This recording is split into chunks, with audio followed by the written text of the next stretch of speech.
I hope I don't have issues today, but I think, look, y'all, I am going to upgrade my laptop.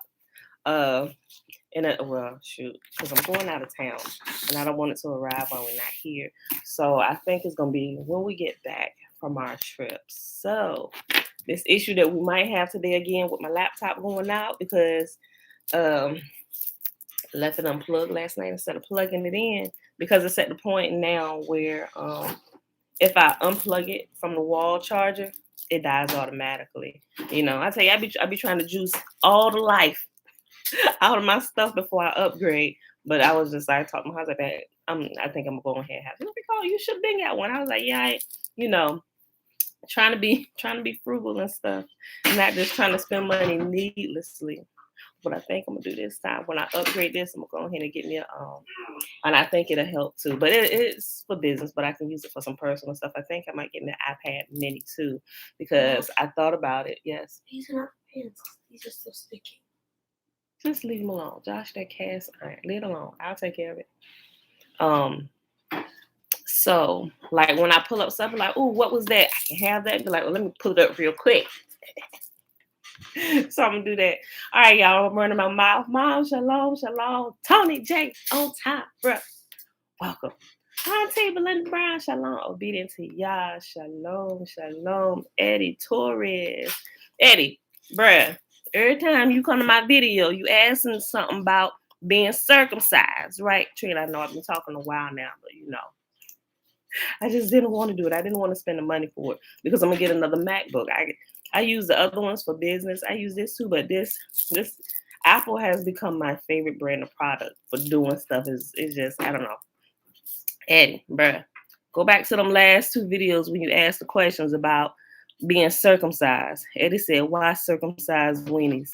I think he here just to troll, but since he's respectful, I'll leave his comments. But although some people may say, what he called, he said weenies, so, but if you get a little out of pocket, Eddie Torres, we're gonna swipe you off of here. All right, y'all, but yeah, go back to the videos where you asked it before in the comments, and I answered your question. Matter of fact, I think the very first time you asked, I spent a good bit of time explaining it to you. Now, I'm not sure if you stayed there to listen to me talk and explain from my perspective about circumcision, but it's there. Go find it, bro. Shayla, hey, girl, hey. Okay, y'all, let's go ahead and do this, Shema. Minimize this. Oh, I said, y'all, if my laptop go out, for those that came on YouTube, just hold one. We'll have to start it over because my laptop it's really she's on her last legs. So, but yeah, when I get back from my little vacation here next week, well, week after next, I'm gonna go ahead and order it. But also, speaking of that, I've been thinking about this. Normally, when we travel, we go live. I think there will be one day where I will not be able to be live, y'all. And it's going to be Wednesday, this Wednesday, the 13th. Yeah, the 13th. So I'm going to have to pre-record Wednesday's video and just kind of upload it at the time, or I might just upload it real early that morning, right? So, but I thought about it. Yeah, I definitely do not think I will be able just because of the traveling. I don't think we're gonna be live Wednesday. It'll still be a video, but it's gonna have to be pre-recorded. So, but then the rest of the time we out. I'll be able to. Okay. Yeah. All right. And also, the new moon was spotted Thursday. So the Sabbaths, you know what they do, right? Laban, blessings, blessings. So they rotate on the Gregorian calendar till Thursdays now. So remember, the Sabbaths actually line up with the new moon cycles. And since it was spotted on Thursday, they'll line up for this moon cycle on Thursday. So that's when we'll be taking our rest. All right, y'all. I think that was everything I had to share with y'all. So let's go ahead and do this Shema, which is found in Deuteronomy chapter 6, verse 3. Hear, therefore, O Israel, and observe to do it, that it may be well with you, and that you may increase mightily as Yahuwah, the mighty one of our fathers, has promised us in the land that flows with milk and honey. Hear, O Israel, Yahuwah, our mighty one, he is one. And you shall love Yahuwah, your mighty one, with all your heart, and with all your soul, and with all your might. And these words which I command you this day shall be in your heart. And you shall teach them diligently unto your children, and shall talk of them when you sit in your house, and when you walk by the way, and when you lie down, and when you rise up. And you shall bind them for a sign upon your hand, and they shall be as frontlets between your eyes. And you shall write them upon the posts of your house and on your gates. And Yahuwah commanded us to do all these statutes, to fear Yahuwah, our mighty one, for our good always, that he might preserve us alive as it is at this day. And it shall be our righteousness if we observe to do all these commandments before Yahuwah, our mighty one, as he has commanded us. All right, beautiful people. So let's go ahead and pull this up. Did I tell y'all what we was reading today? I sure didn't, because I didn't even write it down. I didn't even look. Y'all, it is Saturday, October the 9th, 2021, day 274 of year 3 of reading through the books of the law and the prophets, and of the 3-year consecutive day count, day 943. We're reading Job 22, 23, and 24. We're going to pick up in Caesar's Messiah, where we left off at yesterday in chapter 11 on page 289. All right. Job. All right, y'all. And so I will also today, I can't be too long-winded because we got to roll out. My grandbaby got a soccer game. This will be the first one we'll be able to make it to. So I'm going to have to cut it short. Thank you, Joshua. Okay, y'all. Job, chapter 22. Eliphaz's third response to Job. Then Eliphaz the Temanite replied, can a person do anything to help Yah? Can even a wise person be helpful to him? Is it any advantage to the Almighty if you are righteous? Would it be any gain to him if you were perfect? Hezekiah, shalom. Oh my God. No, I need to fix this. Okay. Can a person do anything to help Yah? Can even a wise person be helpful to him? Is it any advantage to the Almighty if you are righteous? Would it be any gain to him if you were perfect? Is it because you're so pious that he accuses you and brings judgment against you? No, it's because of your wickedness. There's no limit to your sins. For example, you must have lent money to your friend and demanded clothing as security. Yes, you stripped him to the bone. You must have refused water for the thirsty and food for the hungry.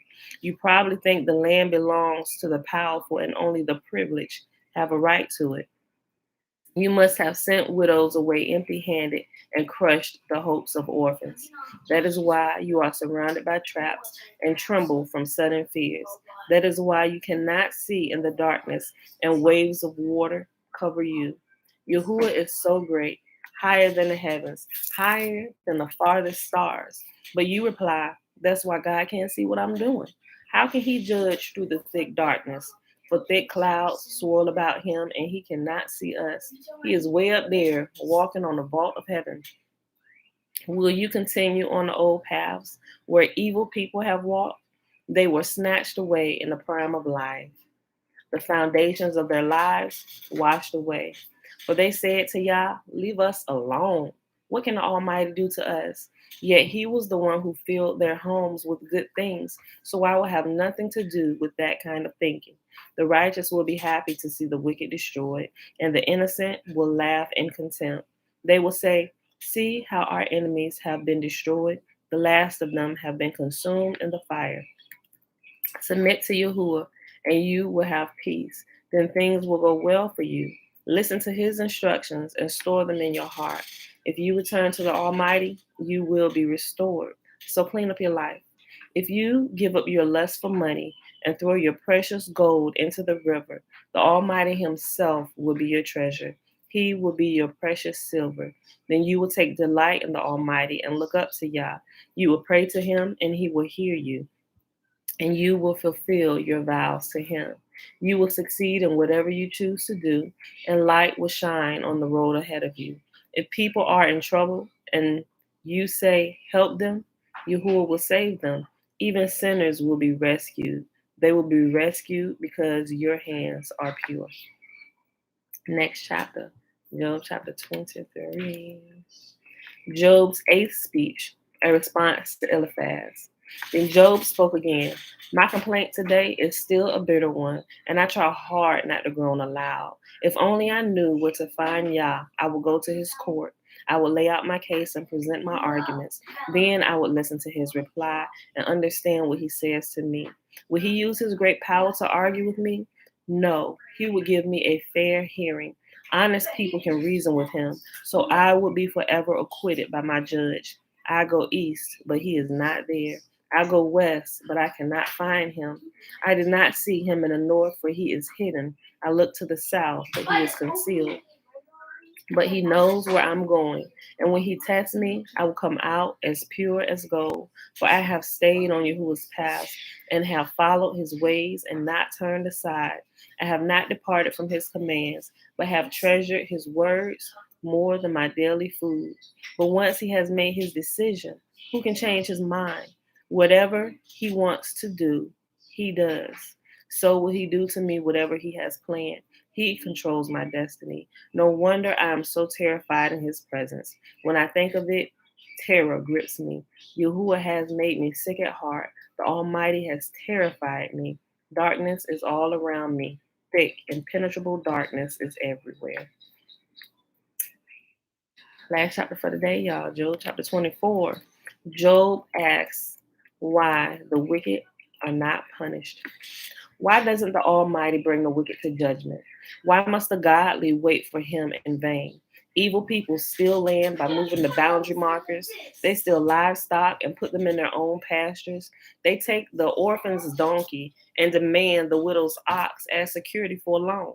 The poor are pushed off the path. The needy must hide together for safety. Like the wild donkeys in the wilderness, the poor must spend all their time looking for food, searching even in the desert for food for their children. They harvest the field they do not own, and they glean in the vineyards of the wicked.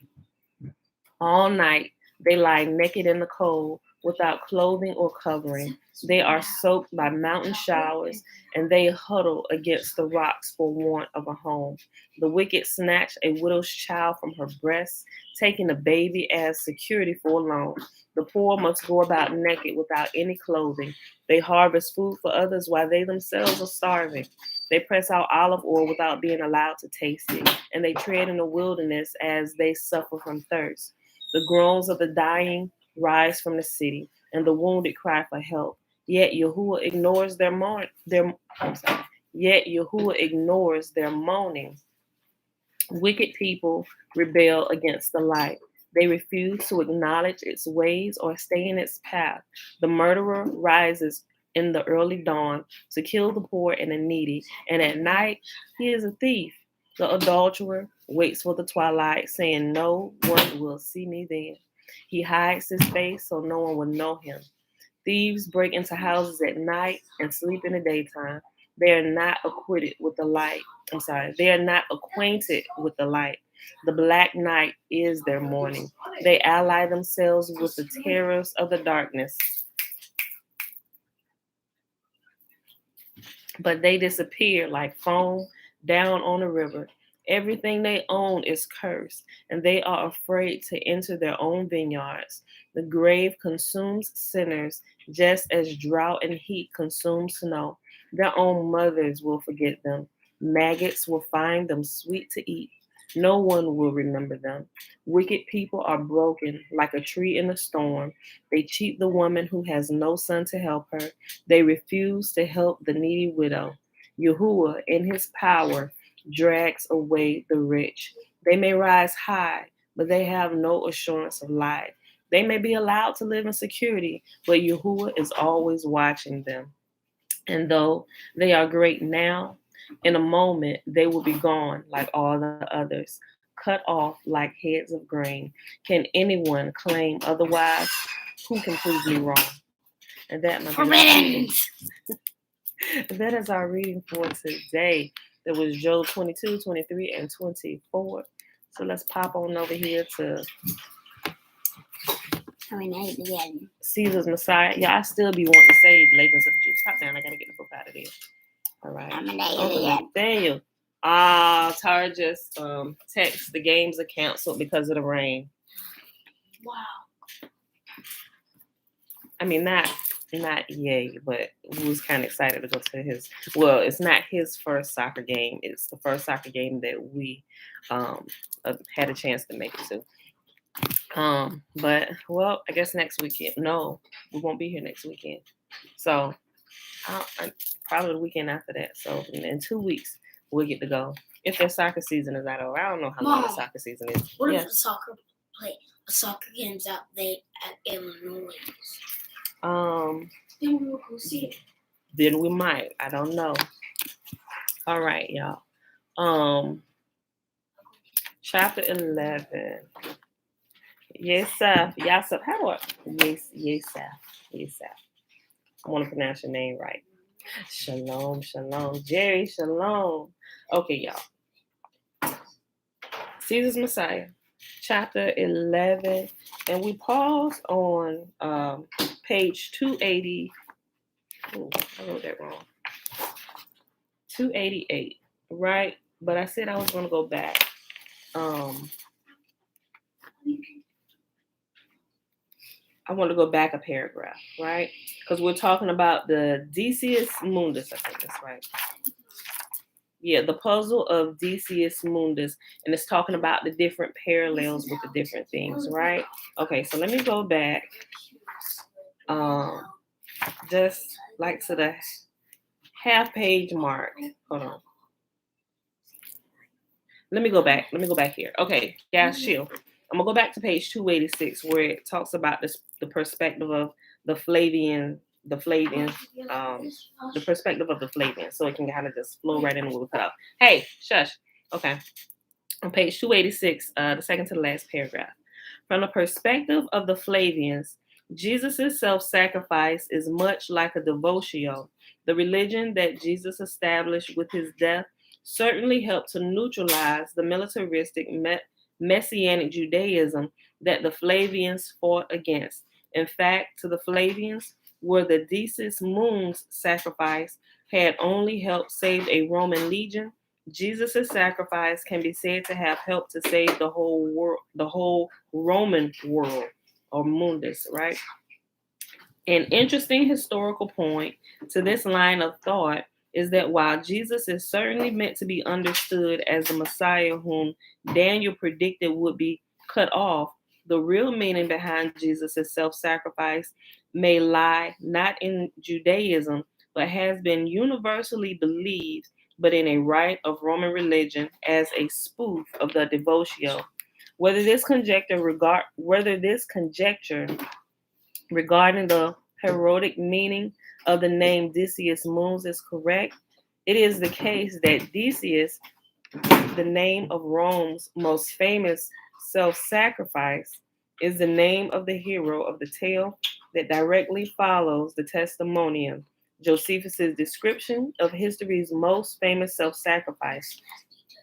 I will show below that Decius Mundus and Jesus share a much more profound and unique parallel. Josh, you know that's extremely loud, and that's going to take a few minutes, and you can't run that while I'm reading. It's extremely loud to me. You have to wait. Either you're going to start it up by hand, or you're just going to have to wait for that, son. Okay.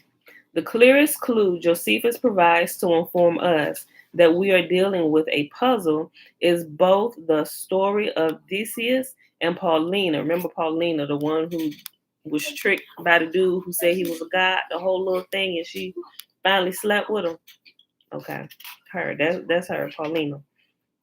The clearest clue Josephus provides to inform us that we are dealing with a puzzle is that both the story of Decius and Paulina and the story of Fulvia have the same plot.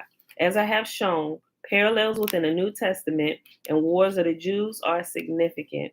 In both tales, wicked priests deceive a woman of dignity, and in both tales, the woman's weakness for religion is exploited.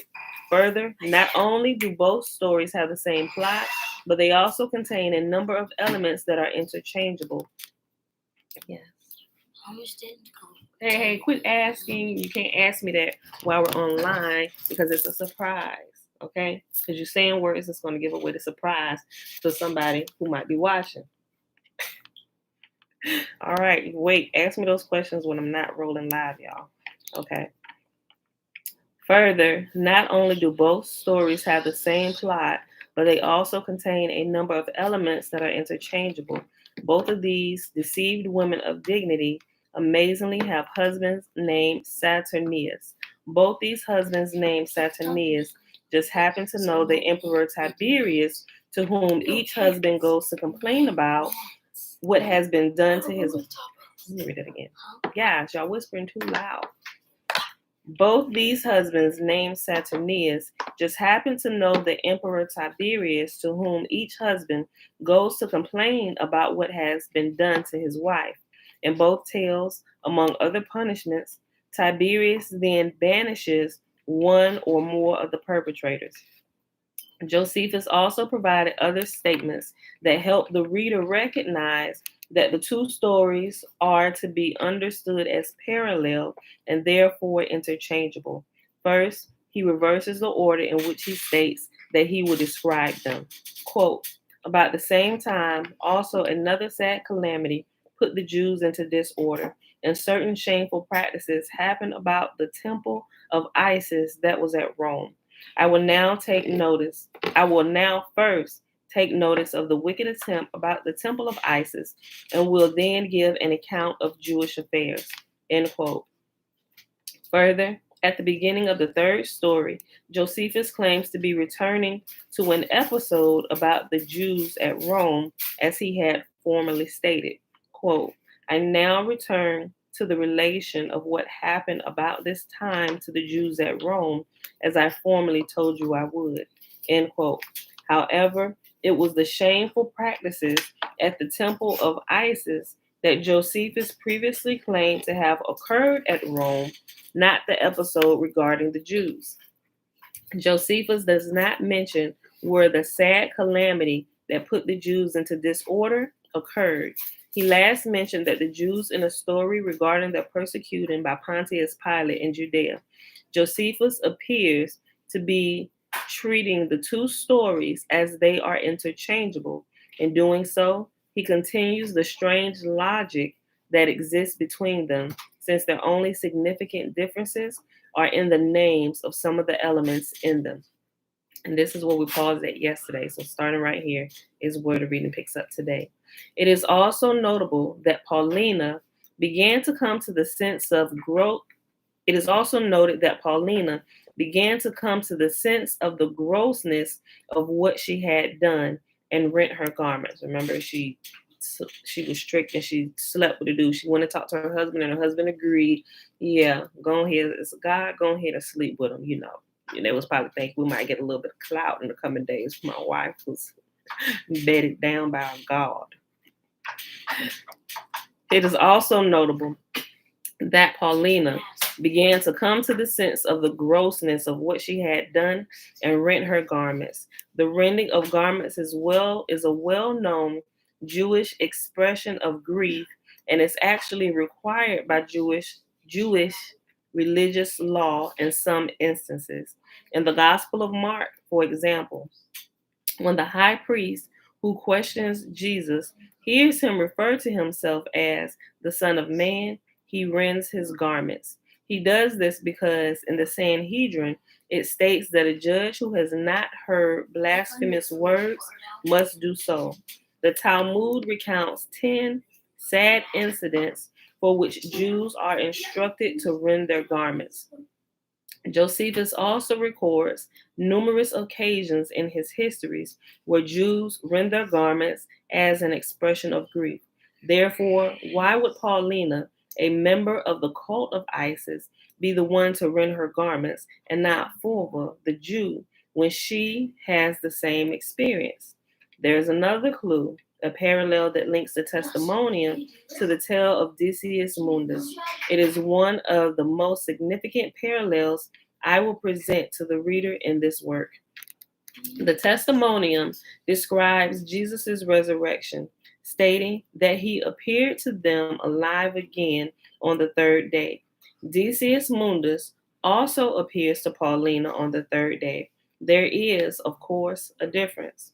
Whereas Jesus appears on the third day to show that he is a God, Decius appears on the third day to announce that he is not a God, right? Remember when he showed up to Paulina, be like, hey, remember you turned me down the other day? I got them draws anyway, right? Go back and listen to yesterday. Those are my words, right? He showed up on the third act like, hey, he says, yeah, remember all that money I offered to sleep with you? You could have had it and enjoyed it, knowing it was me. But see, I had to trick you.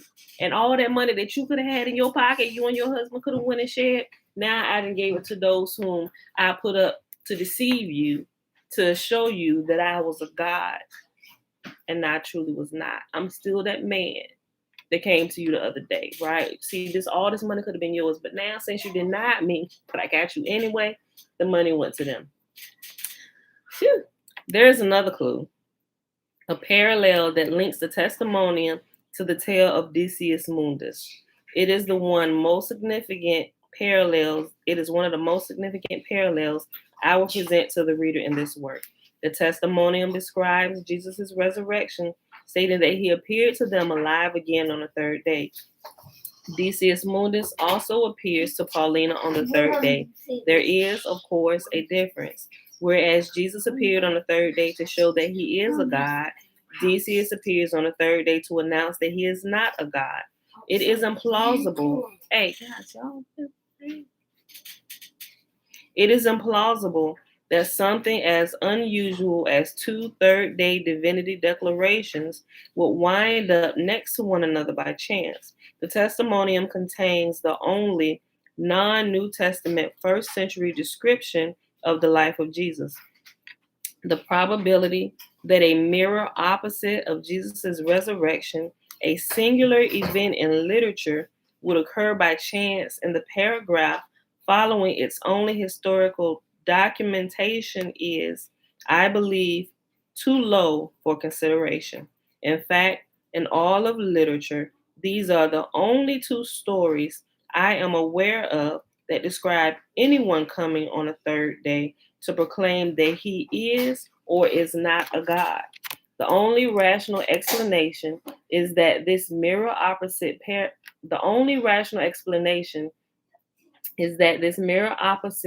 parallel has, for some reason, been placed next to the testimonium deliberately. Another connection between Decius and Jesus is the fact that Anubis, the god Decius pretends to be, is a god with many parallels to Christ. Anubis, like Jesus, is a son of God, and that's all lowercase letters, right? Anubis, like Jesus, is a son of God and is referred to as the royal child within the cult of Isis. According to some Egyptologists, Anubis is a god who comes back from the dead. The cult of Isis actually celebrated his death at the hands of Set and his subsequent resurrection before Osiris took over this position. The myth of Anubis's resurrection also contains, like that of Jesus, a strong eschatological message. All three stories are described as occurring at about the same time, which links them to one another temporally.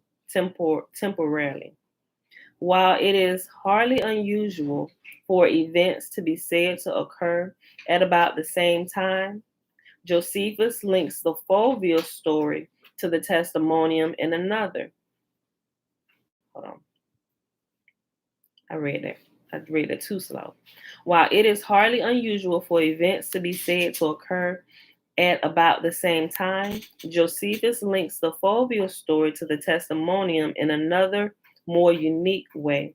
In the passage, he writes, quote, There was a man who was a Jew, but he had been driven away from his own country by an accusation laid against him for transgressing their laws, and by the fear he was under punishment for the same, but in all respects a wicked man. He, then living at Rome, professed to instruct men in the wisdom of the laws of Moses.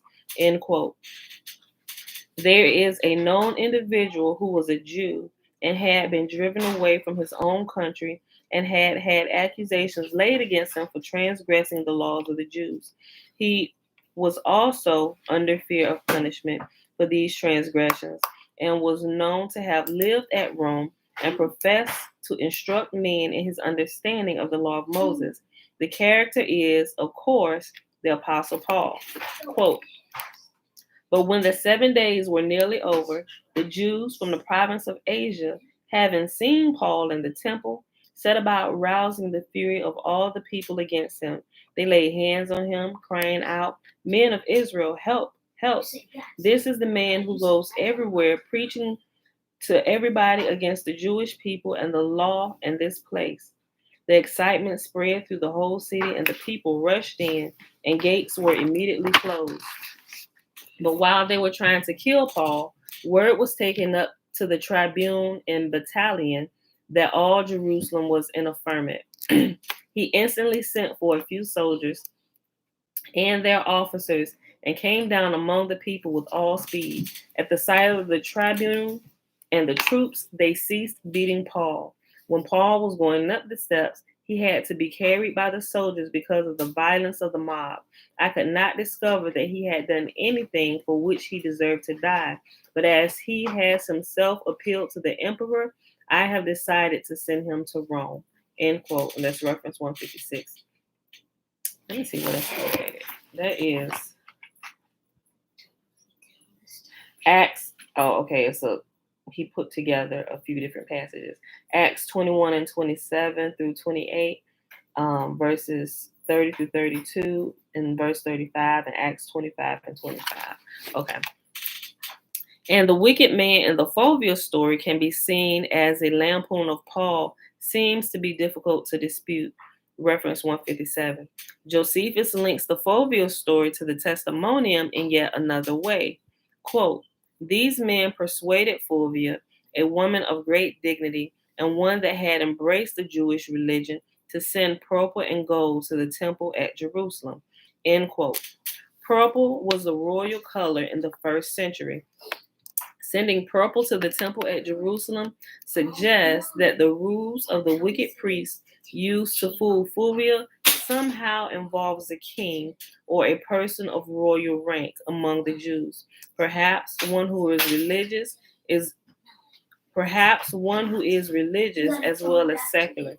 Because Josephus has indicated that this event occurs at about the same time that Jesus lived, he would be at least a candidate for the one referred to as royal. Indeed, since the reference to purple occurs on the same page as the testimonium, the only historical description of Jesus, let me go back. Indeed, since the reference to purple occurs on the same page as the testimonium, the only historical description of Jesus, what other king of the Jews can possibly come to mind? Quote, so Jesus came out wearing a wreath of thorns and the purple cloak. Then they began to march up to him, saying in a mocking voice, Hail, King of the Jews. End quote. And it's John 19, verse 5 and 3.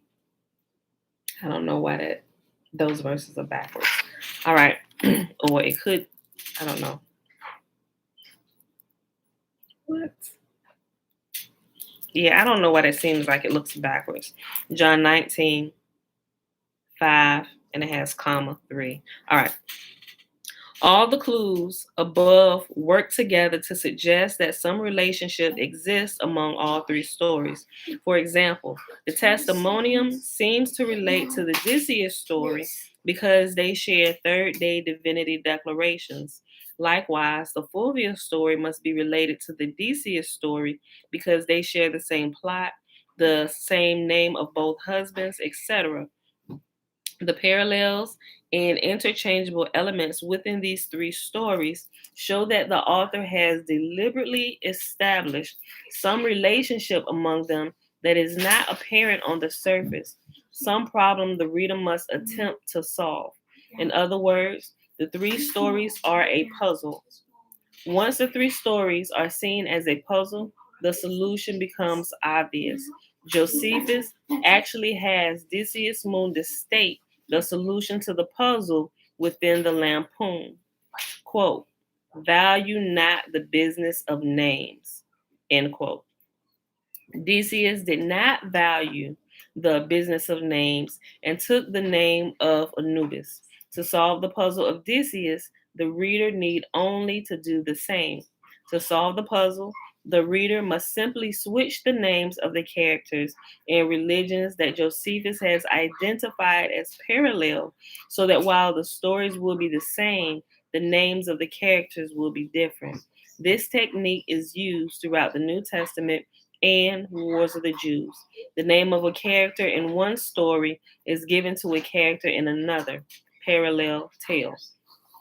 In the story of Decius Mundus, simply switch the name of the character Paulina, who is a member of the cult of Isis, with Fulvia from the third story, who is a member of the Jewish religion. Notice that Josephus has actually shown us that these two characters are interchangeable. Both women have an experience with wicked priests. Both have husbands with the same name. Both husbands appeal to Tiberius, and both women share the quality of dignity. Josephus has also indicated that the cult of Isis and the Jewish religion are interchangeable by deliberately reversing which story he tells first and which religion was at Rome. Hey, y'all are still too loud. Chill. The video's taking too long. Well, you should be used to that by now. The reader can now replace the name of the character Decius Mundus with Christ from the first story, the Testimonium. Again, Josephus has shown that the names are interchangeable by the parallel attributes of these two characters. They both claim to be gods. They both make revelations regarding their divinity on the third day, and they both have made public resolutions to sacrifice themselves. The new Decius Mundus story, created by switching the names of the characters and religions Josephus has identified as interchangeable, can be summarized as follows. Decius Mundus, a Roman, is desirous of Fulvia, a Jew of dignity, whom he cannot seduce with money.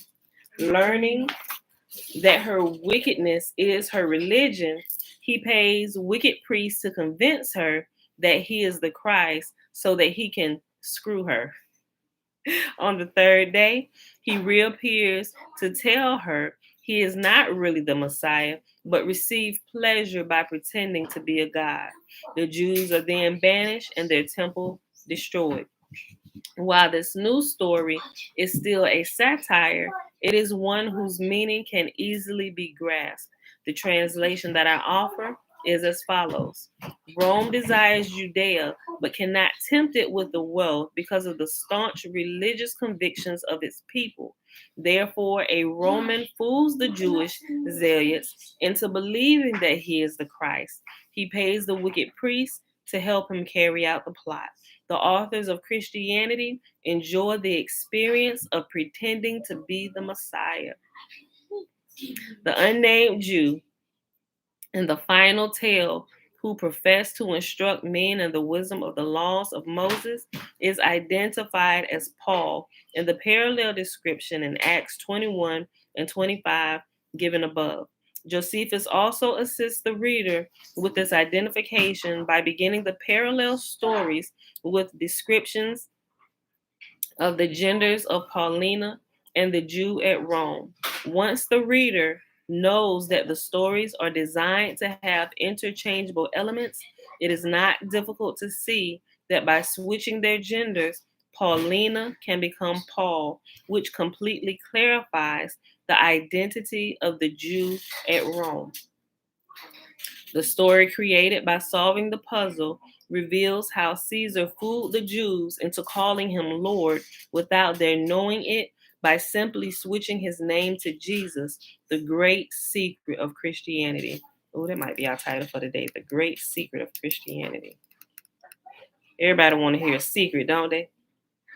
Everybody want to always hear some kind of secret. Okay. The story created by solving the puzzle reveals how Caesar fooled the Jews into calling him Lord without their knowing it by simply switching his name to Jesus, the great secret of Christianity. It also reveals the keys to understanding their satiric story within the New Testament.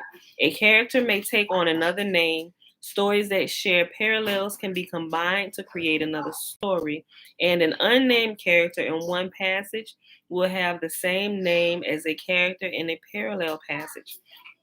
While the puzzle is simple, the technical idea behind it is ingenious. The story that emerges when the reader reverses the interchangeable characters and religion can be read literally as the historical event Josephus recorded. Thus, Josephus, as he reminds the reader so often, has written the truth.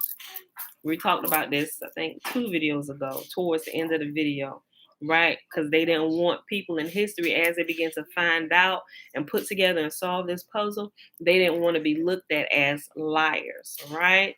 So if you pay attention, the astute reader, right? We all were not as astute as we are now, right? We weren't able to solve the puzzle, which had us trapped in a strong delusion of Christianity, right? And worshiping another God besides Yahuwah alone by the name of JC, Jesus the Christ. Sometimes they switch their name over, that name over in Hebrew, call him Yeshua, Yahushua, but it's still the same thing, right? You just changing the language that you say it in, right? But it's still wrong. You only are to worship Yahuwah and Yahuwah alone. He alone is the creator of heaven and earth, and of these bodies and everything. All right. Okay. Thus, Josephus, as he reminds the reader so often, has written the truth by leaving clues so you can figure it out, but not readily where you can read, oh, this is the truth. No, he told a story, mixed things up, but the astute reader would pay attention and find that the truth is in the details, right? If you could pull it out, separate the truth from the error, right? You get a good chuckle at the end of all of this escape room or this puzzle you're putting together. The new Decius Mundus story, created by switching the names found in the 3 tales, fits naturally. Don't do that. Don't do that because you don't have the top on it. Don't do that. Turn it up. Mom, it's only on one. No, because I told him. Okay, Josh, come here. The cream is not even in it. Okay, so if you're gonna keep it on low like that to mix it up, then go ahead. Don't turn it on any higher than that. I thought you were gonna put ice in it and make it like a smoothie. You just making it like a chocolate milk. Yes. Oh, okay. Yeah, that speed that he put it on, I can deal with that. Okay.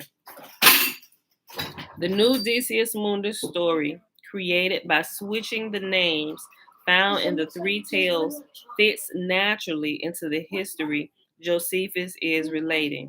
It connects to the passages before it that have to do with the Jews' reaction to Caesar's effigies in Jerusalem and the Roman effort to buy favor with the Jews. The stories that it replaces do not connect the passages before them, are incoherent, and have a sense of fantasy. Josephus has, as he reminded us so often, written the truth. The truth was just contained in a puzzle. Everybody love a good puzzle, right? I love a good puzzle. I do. That's why I like escape rooms and going to escape rooms. All right. The puzzle's main purpose was to show the method by which the true identities of the characters in the New Testament and Wars of the Jews can be known, which is simply to combine the stories that contain parallels. This technique reveals the identities of the certain young man captured on the Mount of Olives, Mary's unnamed son whose flesh was eaten, blood. the apostles Simon and John, and ultimately Jesus himself. Also notice that Odysseus' seduction of Paulina occurs in the dark, like Mary Magdalene's mistaking Lazarus' tomb for that of Jesus described previously. The testimonium is found in the Antiquities of the Jews. We got turned down too because it's mixing so slow. What does two sound like? And where's the top? Because if that's flash, okay, well let it. Zay, just let him handle all that, please. Last time I did that. Okay. The testimonium is found in Antiquities of the Jews, Josephus' second work of history, not to be confused with Wars of the Jews or Legends of the Jews. This is Antiquities of the Jews. The testimonium is found in Antiquities of the Jews, Josephus' second work of history, which he purportedly wrote during the reign of Titus, Titus's brother Domitian. If Christianity was created by the Flavians so that Caesar, hold on, y'all. Guys, okay, y'all got that running on the low roar and y'all whispering. And it's really carrying. So, okay. We'll be at 46 minutes. Okay.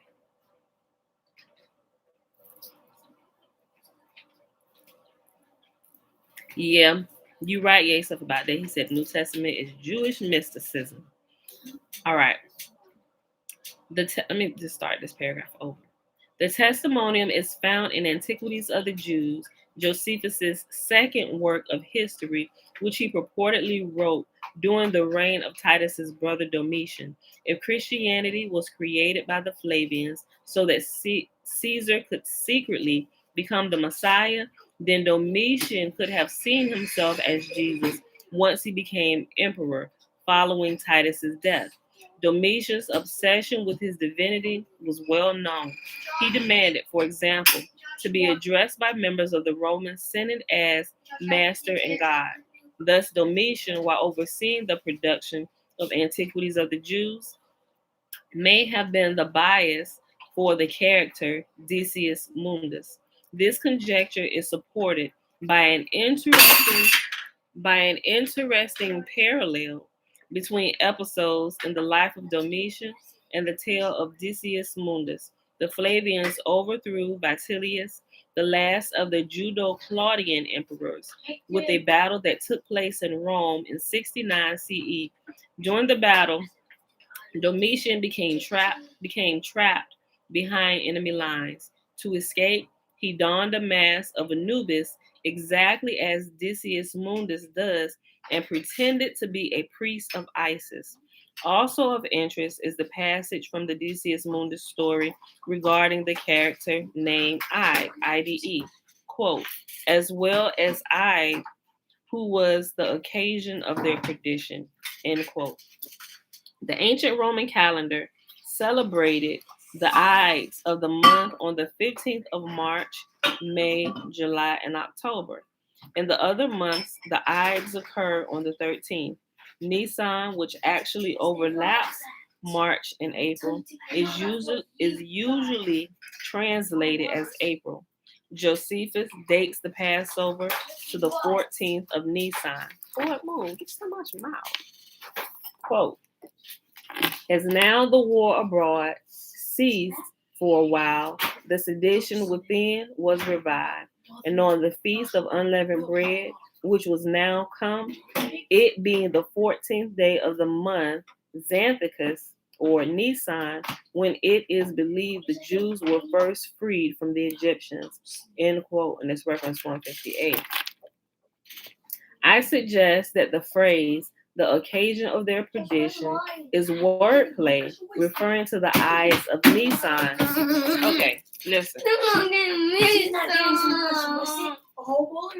No, well, hold on. Listen, all of that was in the day past. Today we're the new day, right? My compassions renew every morning. First of all, you keep on. I'm gonna take yours and give it to her. You don't make y'all some and leave her out. If she keeps on wasting. Are you gonna drink that, Bella? He got a point. Are you gonna waste that? Are you gonna drink it? Bella, You're gonna have to Okay, well give her a little bit. It's mixed with. So I can stick. If you got a point, I'm sorry. Yeah, she does kind of sometimes. Don't touch that though. He gonna give you a different. No. Put that back. I don't want you to have that much. I'm sorry. If you gonna stop and make noise, go upstairs with that. I ain't having it. Guys, I'm almost done with this video. Y'all gonna have to keep that to a minimum. Give her something. You want to drink it out of my mug? Pink. Oh. Strawberries in this. Lord, I'm sorry. Get it in there. Okay. Mom, Is somebody making a pink? I'm about to make some. Okay, make some pink. Mom, we mixed the hot fudge and the strawberry together. Okay. So, All right. Okay. Hey, shush. I'm sorry, y'all. They in here trying to make chocolate milk with almond milk, and because the chocolate doesn't mix really good with the almond milk, they put it in a blender, right? So he made chocolate and strawberry mix, but Bella doesn't want it mixed. She wants strawberry. So I'm so sorry. All right, voices down. We almost done it. We at the 50-minute mark. Bear with us today. Okay.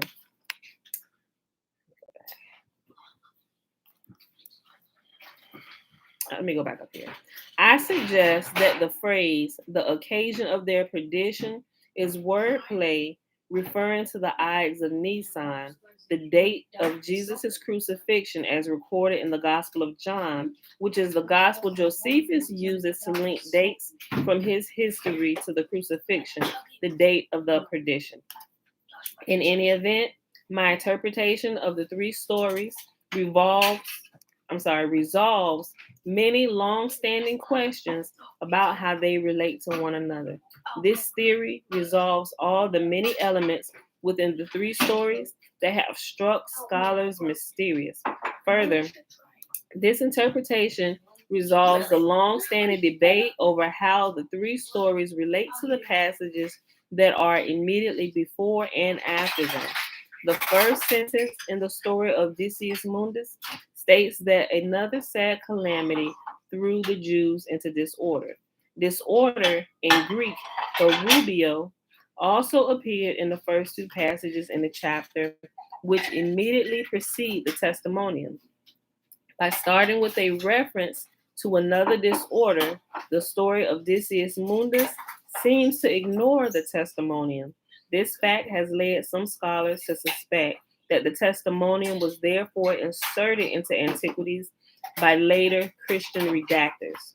G.A. Wells in The Jesus Myth argues this point in the following way, quote,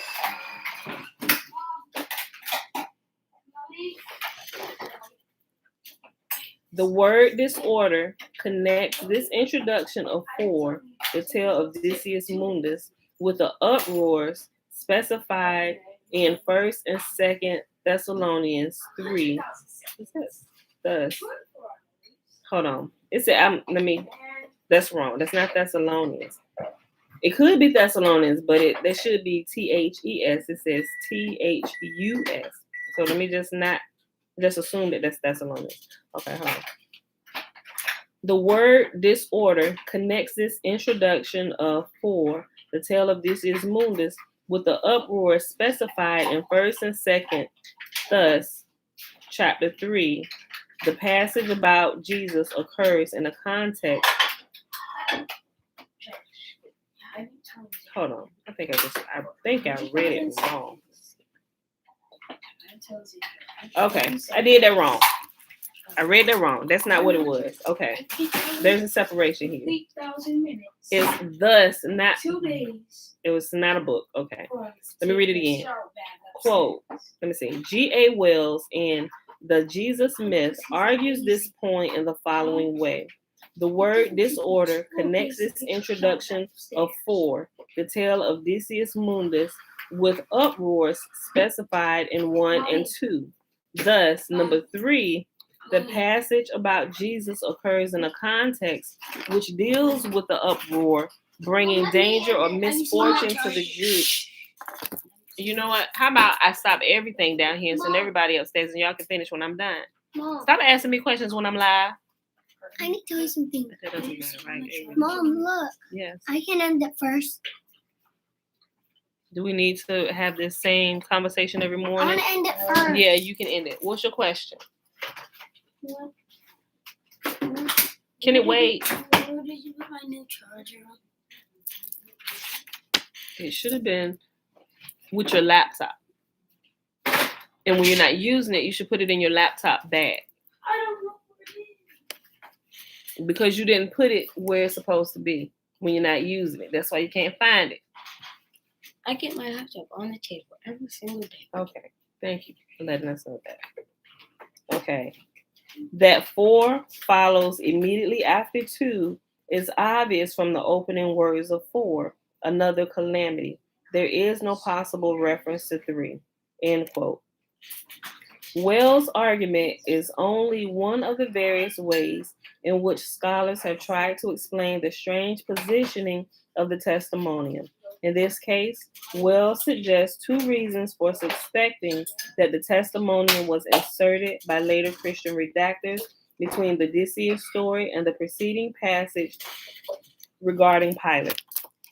His first argument is that since the word disorder occurs in passages 1 and 2 and is not found in the third passage of the chapter, the testimonium but reappears in passage 4. This suggests that the 4 should come after 2. Wells also argues that since the expression of another calamity, which begins passage 4, cannot be referring to the testimonium, it must originally have followed the second passage, which in fact describes the calamity. Yes, you see me shaking my head? I said yes. Get down. Mom. Yes. I can use my mug. I can use your mug. How many times did I just answer that? Yes, you can use my mug. Does my charger have Samsung on it? Many scholars have noticed this apparent lack of continuity between the testimonium and the chapter that contains it. H. St. John Thackeray, in his 1929 work on Josephus, argues, like Wells, that the lack of continuity on the subject of disorder suggests to him that redactors to make history conform to their faith created and inserted the testimonium. Thackeray concludes that the argument that the testimonium may have been inserted by the redactors carries great weight.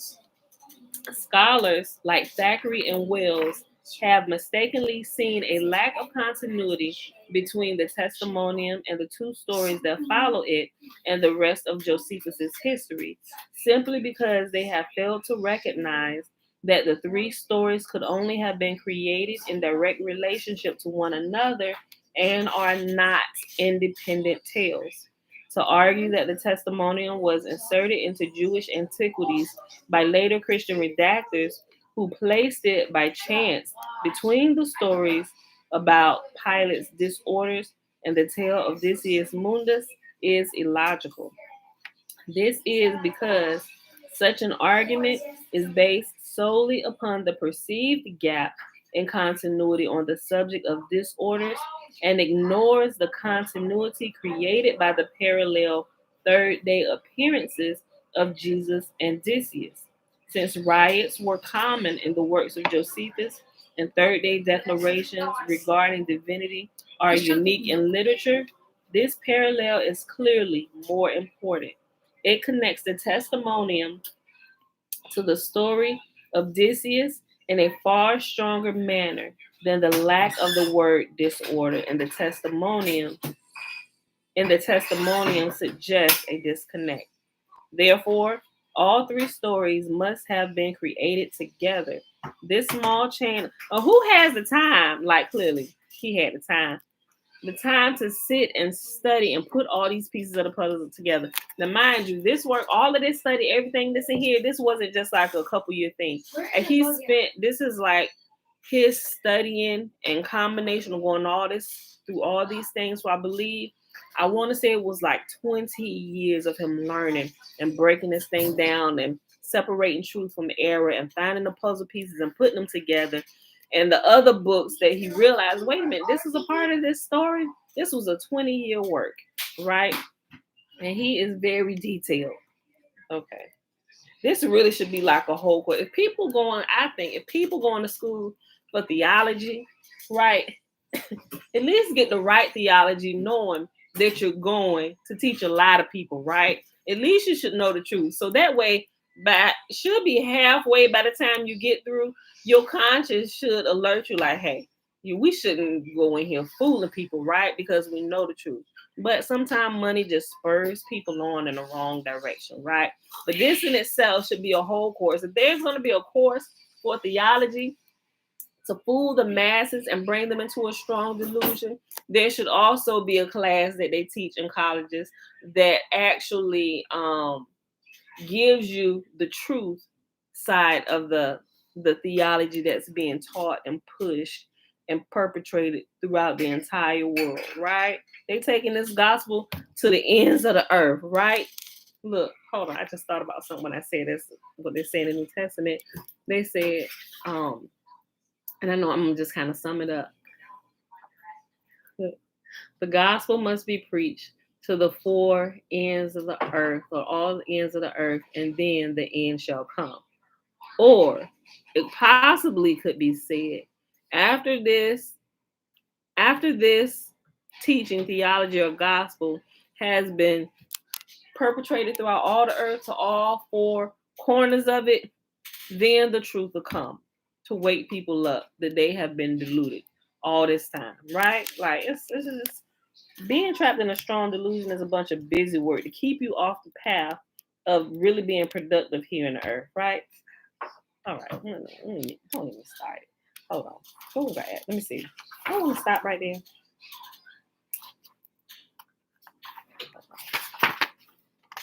Ooh. Oh, I should just read to the end. Y'all go.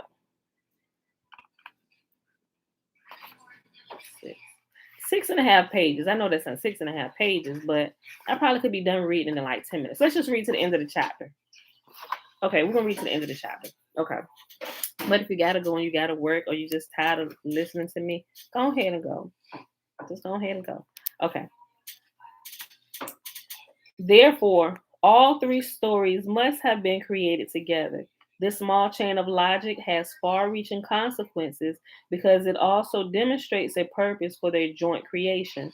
If one accepts that they are a related set created for some purpose, this interpretation seems the only one possible. It is useful to list the problematic or seemingly incoherent aspects of the three stories that this interpretation resolves to show how much explanatory power it possesses. The first resolution, a problem, I want to show is the unnatural manner in which the testimonium and its two following tales fit into the narration of Josephus's history, the problem of a gap in continuity that Wells and Thackeray noted above. To clarify for the reader the nature of this discontinuity, I present the following sequence. Okay, so the numbers he got, I think it's a chapter of this. Okay, Bella, don't be doing that. Don't. I'll send that upstairs. What? Just get a mug. Because there's not a mug. My coffee mug. Where is it? Is it in the dishwasher? Oh, the brand? Boom. Check. Right there. There you go. Boom. Thank you, Isaiah. I don't like checking in this. So you didn't do your due diligence to check everywhere. You told me you checked everywhere. Get it down, please. I didn't say I checked everywhere. Well, you said you checked. You sitting here starting to rattle off check. Whenever she goes, she gets what she wants. Not how it works. Not necessarily. Sometimes, yes, I'll give you that, right? Because sometimes I just don't want to. I like to choose my battles. Mom. You're right, Josh. You're right. Mom. And it's not I guess it's not fair to you, it seems.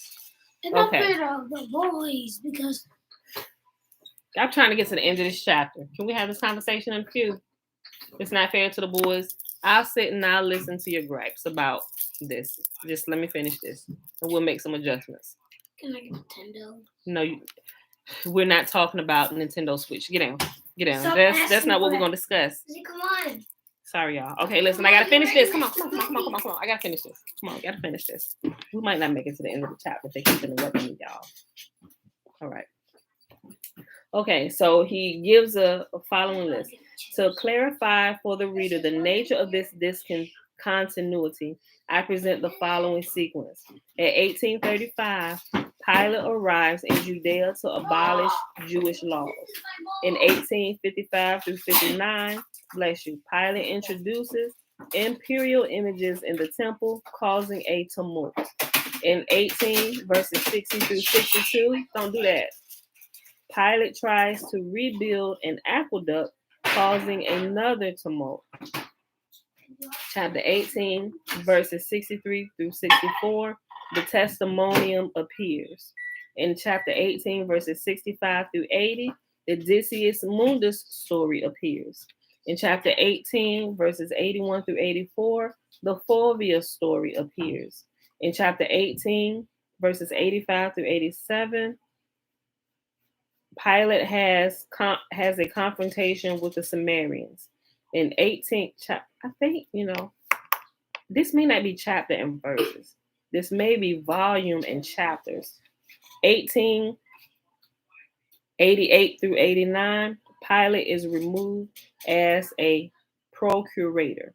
When the sequence of events is viewed in this manner, it is easy to see why scholars like Wells and Thackeray have questioned whether later redactors inserted the testimonium, the historical narration, both before and after the testimonium. Mom, Yes. him not let me go upstairs with my drink, Listen. and I want to watch something. Don't go up there, because if he didn't stop you, Dad was going to get you. Stop interrupting me. Before I send y'all all upstairs to talk to Dad. And so y'all can explain to him how y'all keep being loud. Okay. I'm not saying it. Okay, we'll move with that before you spill that on me. When the sequence of events is viewed in this manner, it is easy to see why scholars like Wells and Thackeray have questioned whether later redactors inserted the testimonial. The historical narration, both before and after the testimonium, is exclusively about Pilate. Notice how that the Decius and Fulvia stories also stand out.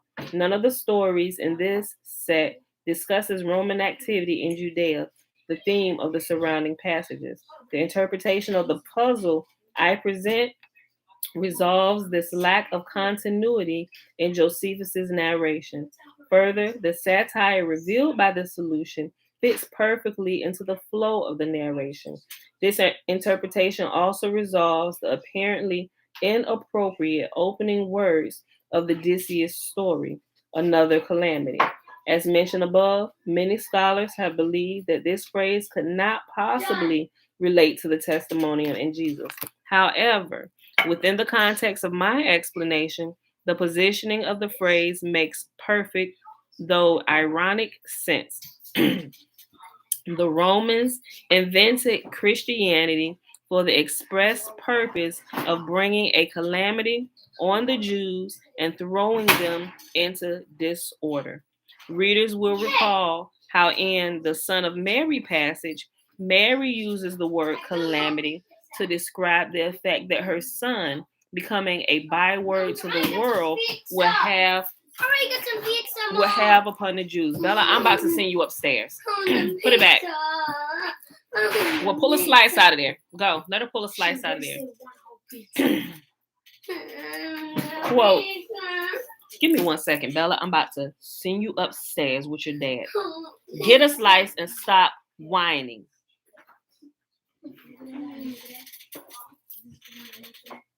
Quote.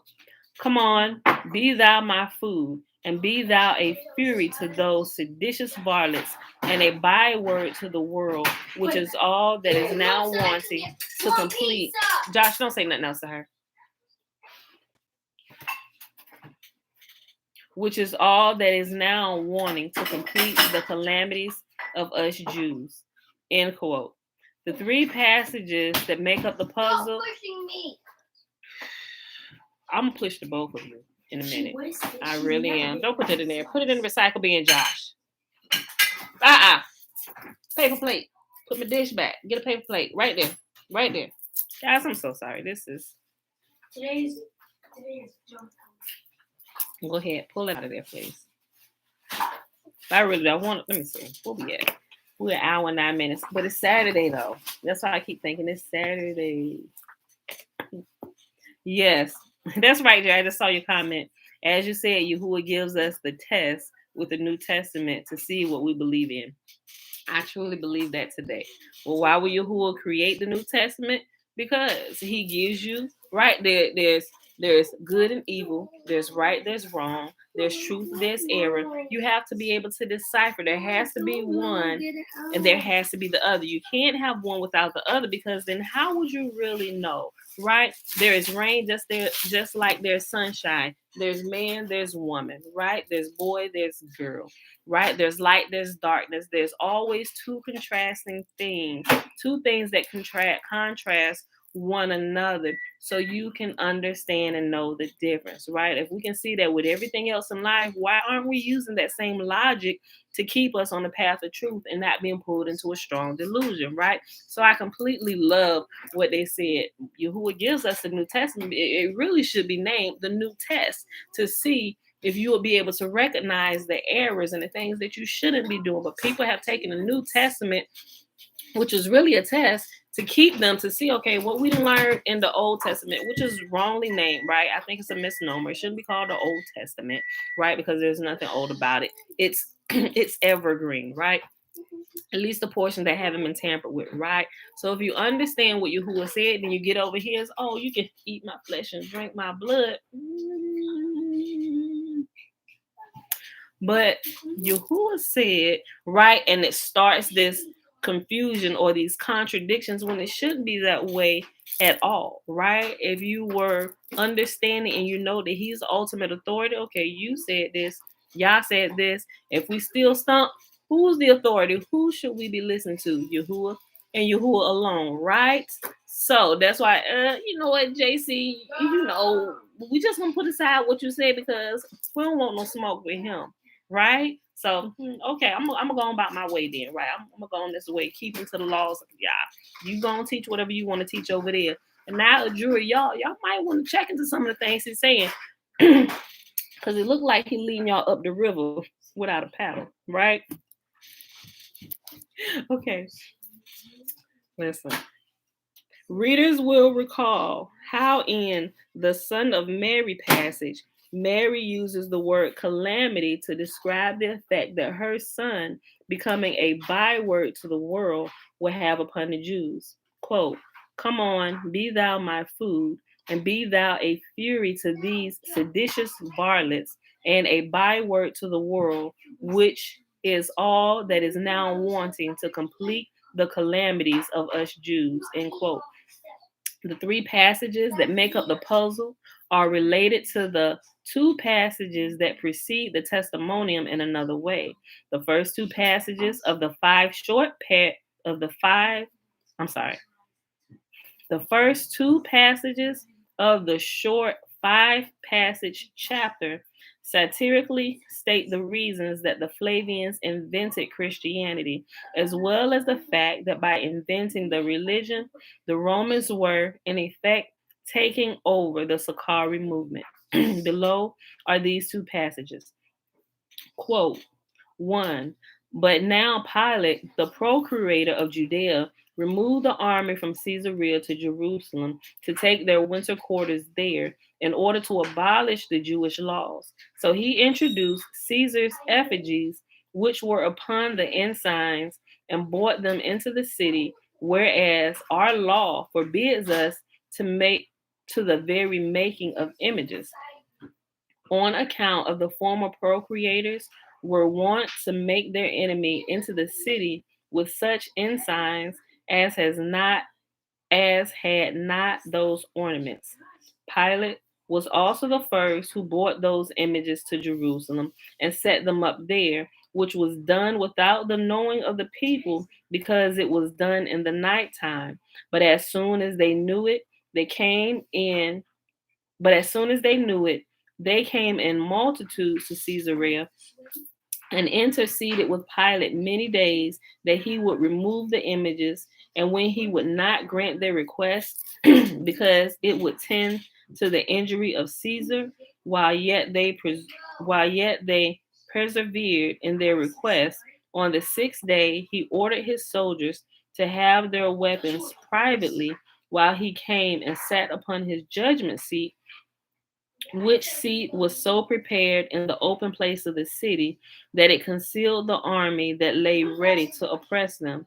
And when the Jews petitioned him again, he gave a signal to the soldiers to encompass them routed and threatened that their punishment should be no less than immediate death unless they would leave off disturbing him and go their ways home.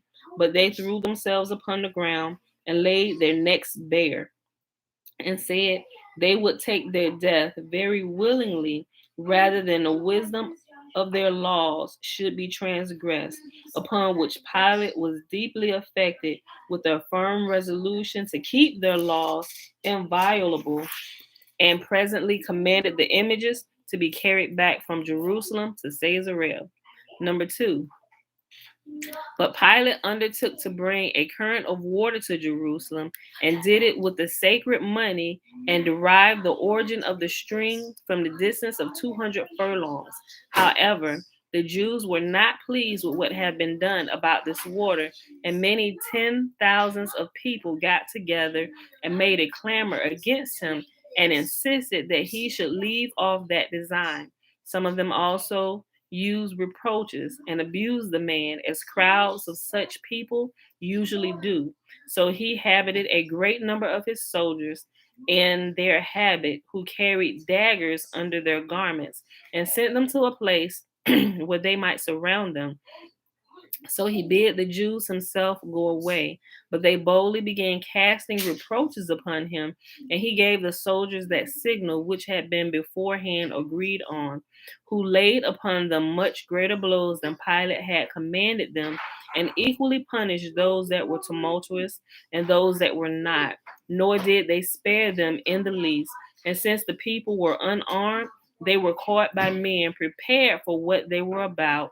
There were a great number of them slain by this means, and others of them ran away wounded, and thus was the end put to this sedition. End quote. And that's reference 159. The two passages satirically, yes. Yes. Josh trying to touch my popper. Leave her popper alone. The two passages satirically confirm the entire premise regarding Christianity. The Jews would not worship Roman emperors and were not swayed by violence. Therefore, Rome was forced to become the Sicarii movement. The satirical description of the Romans becoming Sicarii is described above in the phrase, quote, so he habited a great number of his soldiers in their habit, who carried daggers under their garments, end quote. The individuals whose habit included daggers under their garments were, of course, the Sicarii. Quote, and when they had joined themselves, many of the Sicarii, who crowded in among the weaker people, that was the name of such robbers as had under their bosoms swords called Sicae, end quote, reference 160. The effect of Christianity is also recorded within the satire. Its effect was to end the rebellion, quote, and thus an end was put to this sedition, end quote. When determining the strength of a theory, it is useful to consider how much explanatory power it possesses. The following list demonstrates just how many puzzles this interpretation resolves. This interpretation. One, well, it's a dotted line. The first one resolves Josephus's perceived confusion over which religion was at Rome. Next, it resolves why Paulina of the cult of Isis and not Fulvia the Jew is the one to rend her garments. Next, it resolves why Josephus recorded that the temple of Isis was destroyed, but he was aware that no such destruction had occurred. Next, it resolves why the women in different stories both have husbands named Saturnius who know the Emperor Tiberius. Next, it resolves why the Decius story and the Fulvius story have the same plot. Next, it resolves why a character has the unusual name Decius Mundus. Next, it also resolves why a character has the unusual name Ide.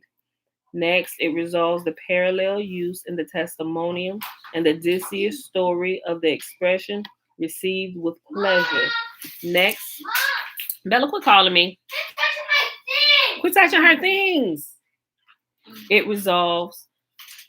Hold on. It resolves the unusual parallels between the wicked Jew in the Fulvius story and the Apostle Paul. Next, it explains why Decius Mundus did not conceal his resolution to kill himself. And lastly, and most importantly, this interpretation explains how the two third-day divinity declarations in literature happen to be placed next to one another. Shalom, Kurt, shalom.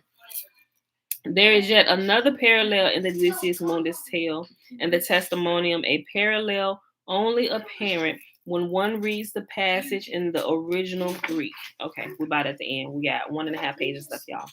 In the testimonium, Jesus is described as a teacher of people who accept the truth with pleasure. Let me read that again. In the testimonium, Jesus is described as a teacher of people who accept the truth with pleasure. The Greek word for pleasure that Josephus uses is hedon, Hedone. I heard you. Keep your hands off her stuff. I'm touching my reading book. Leave her books alone, Isaiah. I'm not. I'm going to send you both upstairs. Just do that. They're already annoying. This is mine. The Greek word for pleasure that Josephus uses is hedon, the root for the English word hedonism. Scholars have puzzled over Josephus's use of hedon here. Hedon usually denotes sensual or malicious pleasure, and to accept the truth with hedon is a strange concept. The sentence that Josephus wrote in Greek could just as well be translated receive the truth with malicious pleasure. The verb Josephus uses in this phrase is dekomenon, which means to receive. The phrase in Greek reading hedonai telthi dekomenon. In the Decius Mundus tale, Decius also receives something with sensual pleasure. Decius receives the plot Ide hatches to enable him to seduce Paulina with sensual pleasure. Hedon, the Greek reading, dekonomiou ten heke tien hedonai. Yeah, I screwed that up, right? Okay, that's Greek. The same verb, dekomeno, meaning to accept or receive, is used with hedon in the testimonium. This creates yet another parallel between the testimonium and the Decius story. Based on the context provided by the Decius story, a logical conjecture is that this verb or noun combination creates the idiom getting screwed. Everybody know what that means, right? Yep. It's of sexual nature, getting screwed. I have been unable to confirm this conjecture by another example from classical Greek. However, hedon is also used in an interesting manner with another word. Josephus concludes his preface to Wars of the Jews with the following statement.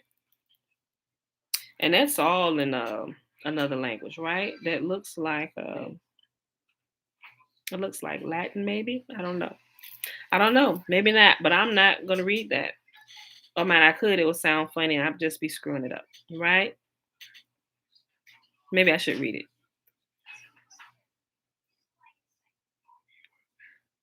Nope, not going to read it. Okay, so you got what he put there in that language, and it says Whiston's translation into English is as follows. So Whiston translated this paragraph. I'm not sure exactly what it is, but this is what this says. I have comprehended all these things in 7 books and have left no occasion for complaint or accusation to such as have been acquainted with this war. And I have written it down for the sake of those that love truth, but not for those that please themselves with fictitious relations. And I will begin my account of these things with what I call my first chapter. End quote. So that's what that portion of language says that Wisdom translated into English. The reason Wisdom places brackets around the phrase please themselves with fictitious relations above was to alert the reader that it is an inaccurate translation. The Greek words that Josephus uses here, hedonin and grasa, do not mean please themselves with fictitious relations, but rather please themselves with registering. When used in the connection with a person, as it is here, the stem word anagrapho means to register or record names. Wisdom arbitrarily inserted the phrase with fictitious relations into his translation because he believed that this is the idea Josephus actually meant. A literal translation of the sentence would read as follows, quote, and I have written it down for the sake of those that love truth, but not for those that please themselves with registering names, end quote. While Winston found this translation incoherent, from my perspective, it makes complete sense, as the technique used by the authors of the New Testament and the works of Josephus to turn Judaism into Christianity was switching or unregistering of names. Decius became Anubis, and Titus became Jesus. Neither valued much this business of names. Josephus, seeming incoherencies are very significant and are meant to be translated exactly as they were written. And that, my beautiful people, is the end of chapter 11, which was really, really good. I'm sorry for all the interruptions, beautiful people. I really am. But, this is my life, my life, my life, my life. And since I don't have a professional production going on, you get everything that's going on in my life at any given time, right? The shenanigans, the good things. Hopefully there won't be woes or too many woes or whatever. But then say who? You get it all live. All right, that's my page number 2301. Okay.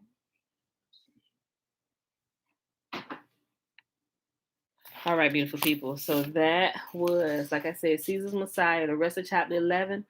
We started at page 288 to page 301. We read Job 22, 23, and 24. It is Saturday, October the 9th, 2021, day 274 of year 3 of reading through the books of the law and the prophets and of the 3-year consecutive day count, day 943. All right, y'all. So I really enjoyed the rest of this chapter. The whole chapter is pretty good, right? Decius Mundus, right? All right. So yes, babe. Yes, you can end it. I'll be ending it in a few minutes. I need to do the blessing, little girl. I'll call you. I'll call you when I'm ready. All right. So the blessing is found in Numbers chapter 6, verses 22 through 27. And Yahuwah spake unto Moses, saying, speak unto Aaron and unto his sons, saying, on this wise, ye shall bless the children of Israel, saying unto them, Yahuwah will kneel before us, presenting gifts, and will guard us with the hedge of protection. Yahuwah will illuminate the wholeness of his being towards us, bringing order, and he will provide us with love, sustenance, and friendship. Yahuwah will lift up the wholeness of his being and look upon us, and he will set in place all we need to be whole and complete. And they shall put my name. Whose name? Yahuwah's name. Not Jesus' name, not Yahusha's name, not Yahweh, Yehoshua. And they shall put my name upon the children of Israel, and I will bless them. All right, beautiful people. Shalom, Uncle Nathan. A check. Sometime, let me see. I double check Facebook the comments while we still live, but for some reason all the comments do not come through.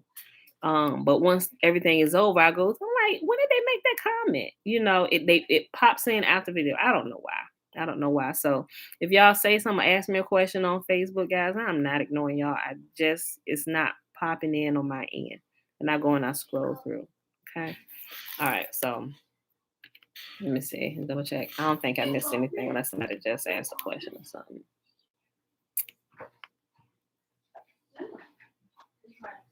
Double checking. Nope. That's it. Toda Rabah. All right. Yeah, that's it. We're about to get out of here. Bella, Princess, will come on. We can go ahead and end this. Thanks for hanging out with us today and all our shenanigans. Okay. Here, you can finish this. Your book work. No, this is not my book work. This is you, my you mail. drawn all over the book work. Why you rip this out of your notebook? Isaiah. This is Isaiah's page. No, they ripped my page. Isaiah, you better leave her books alone. Don't rip that out of there. Rip anything out of her book. All her work needs to stay in that notebook. She drew on it. She drew on it. Yeah, she decided to put the page down. Neither one of y'all ripped. That girl, she just killed Facebook.